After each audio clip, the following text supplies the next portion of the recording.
शिवसेना भाजपा महायुती आहे आणि हा येणारा महापौर हा महायुतीचाच होईल मी म्हणालोय, मराठीच होईल हेही मी म्हणालेलो आहे. पण शिवसेनेचाच होईल का? ते स्वतःला मालक समजतात आणि कार्यकर्त्यांना गुलाम समजतात, नोकर समजतात.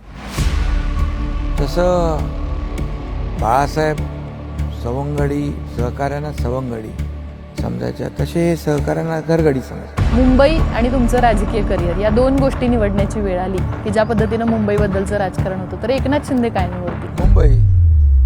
पण आम्ही ठरवलंय की टोकाची टीका करायची नाही करायची. भाजपचा पैसा का शिंदेचा पैसा? इथं जर तुलना करायची झाली तर नेते भाजपचा पैसा निवडतील ना, पण तरी पण काय एकनाथ शिंदेसोबत राहतात? भाजप नॅशनल पार्टी आहे, आमचा मित्रपक्ष आहे, मोठा पक्ष आहे. मी तर आत्ताच नवीन काय म्हणतो नवीन म्हणून तर कळत नाही ना की लोक का राहतात. हे प्रेम आहे की असं हे सगळं पैशाने विकत घेता येत नाही. लोक पैशाशी पण प्रामाणिक राहत नाहीत आजकाल. राहत नाहीत पण माझ्याशी राहतात ना. दरवेळेला निवडणुकीवर तोच मुद्दा आहे त्यांचा.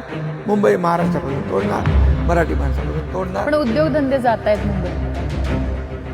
ठाकरेंचं राजकारण संपलं तर मग एकनाथ शिंदेच्या राजकारणाचं कसं? मराठी माणसासाठी एकनाथ शिंदे आणि राज ठाकरे एकत्रित आले असते तर ही युती जास्त लोकांना आवडली नसती का?